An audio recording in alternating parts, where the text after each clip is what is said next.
সুপ্রিয় দর্শক মণ্ডলী, বেঙ্গল টিভিতে আপনাদের স্বাগতম। আপনাদের সঙ্গে রয়েছি আমি জাহাঙ্গীর। কালিয়াগঞ্জের নির্বাচনী প্রচারে এসে ঝড় তুললেন ঘাটালের সাংসদ পদপ্রার্থী তথা অভিনেতা দীপক অধিকারী ওরফে দেব। মূলত রায়গঞ্জ লোকসভা কেন্দ্রের প্রার্থী কানাইলাল আগরওয়ালের সমর্থনে বক্তব্য রাখেন দেব।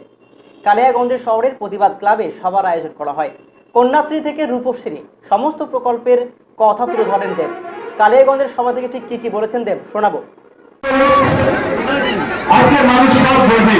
আজকে মানুষ আমি মালদা থেকে এখান পর্যন্ত এলাম, রাস্তাঘাট সত্যি আগে থেকে অনেক ভালো হয়ে গেছে। আজকে মানুষকে এটা বলতে হবে নাকি আমাদের সরকার গত 7 বছর ধরে কি কি করেছে। তোমার যদি সরকারের যদি কিছু কথা বলি তাহলে আপনাকে এটাই বলবো যে গত 7 বছর ধরে আমাদের সরকার রাজ্যে এসছে আপনাদের ভালোবাসা, আপনাদের আশীর্বাদের মাধ্যমে। আগে গ্রাম বাংলার মেয়ে হলে বলতে গিয়ে টাকা কোথা থেকে আসবে পড়াশোনার জন্য, এ তাদের বিয়ে দিয়ে দেবে। কোথাকে বিয়ের টাকা কোথা থেকে আসবে? আমাদের সরকার এলো গত 7 বছর ধরে কন্যাশ্রীর মতন প্রকল্প নিয়ে এলো, যেখানে প্রত্যেকটা মেয়ে তার অধিকার পায় পড়াশোনার জন্য। আজকে দেখতে দেখতে 7 বছর হয়ে গেছে। আপনারা কি জানেন কত ছাত্রী এই কন্যাশ্রী প্রকল্পের সঙ্গে যুক্ত আছে? 7 বছরে 60 লক্ষের চেয়ে বেশি ছাত্রী এই কন্যাশ্রী প্রকল্পের মধ্যে যুক্ত আছে। আমি প্রথমে বললাম কাউকে ছোট বড় করবো না, কেন্দ্র সরকারের এরকম একটা প্রকল্প নিয়ে এসছে, বেটি বাঁচাও বেটি পড়াও। শুভেচ্ছা জানাই, ভালো প্রকল্প। কিন্তু আপনারা এইটা বলবো, এই বেটি বাঁচাও বেটি পড়াও ভারতবর্ষ জুড়ে 29টা রাজ্য মিলিয়ে ওনারা খরচা করেছেন 650 কোটি টাকা।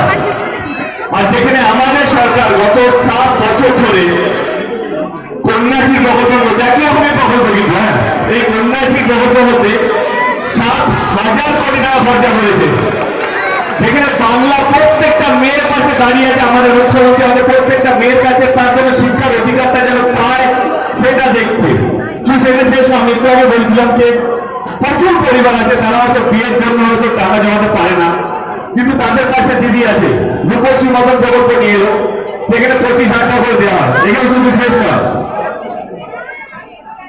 অনেক স্কুল আছে গ্রাম বাংলায় যেখানে অনেকটাই দূর, এই গরমে পায়ে হেঁটে আমাদের স্কুল যেতে হতো। সবুজ সাথী মতন প্রকল্প নিয়ে এলো আমাদের সরকার, যেখানে প্রত্যেকটা ছাত্র ছাত্রীকে একটা করে সাইকেল দেওয়া হয়। 7 বছর হয়ে গেছে, 1 কোটির চেয়ে বেশি সাইকেল এই সবুজ সাথী প্রকল্পের মধ্যে ছাত্র ছাত্রীদেরকে দেওয়া হয়। এটা কিন্তু আমাদের সরকার করতে পেরেছে। ভারতবর্ষে অন্য কোন সরকার নেই যে এই প্রকল্পটা করেছে। হসপিটাল আমাদের রাজ্যে আমাদের সরকার আসার পর থেকে 42টা সুপার স্পেশালিটি হসপিটাল হয়েছে, যেটা অন্য কোন রাজ্যে এতগুলো হসপিটাল নেই।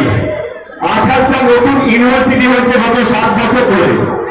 তার মধ্যে এই 7 বছরে 20 লক্ষের চেয়ে বেশি স্টুডেন্ট এই 28টা ইউনিভার্সিটি পাস আউট করেছে বা পড়াশোনা করছে। আমি না হিন্দু না আমি মুসলিম, আমার ধর্ম হচ্ছে আমি ভারতবাসী, এইটাই সবচেয়ে বড় ধর্ম।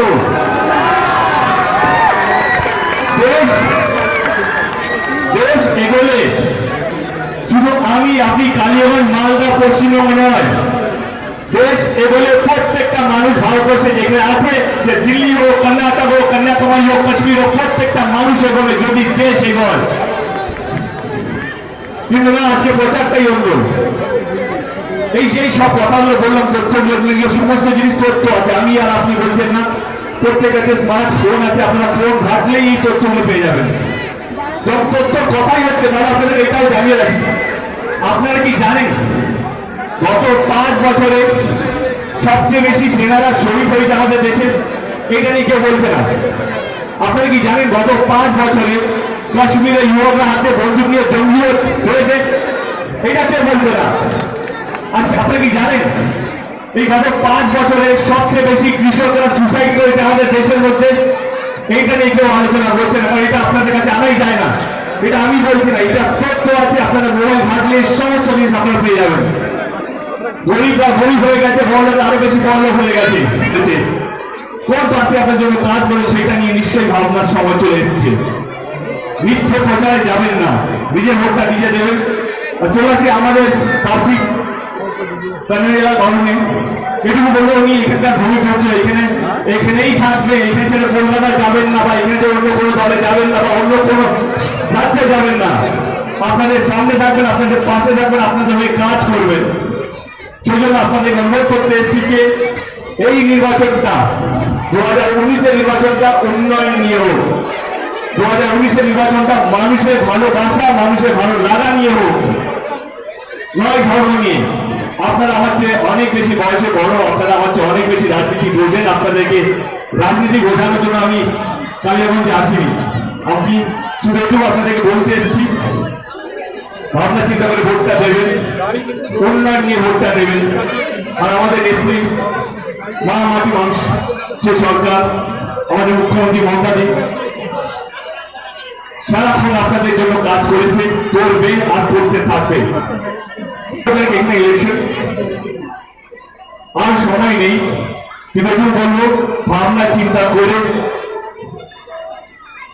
ভোটটা দেবেন। আর খুব খুশি হবো যদি আমাদের প্রার্থীকে ভোটটা দিলে। আপনারা আছেন তো আমাদের সঙ্গে?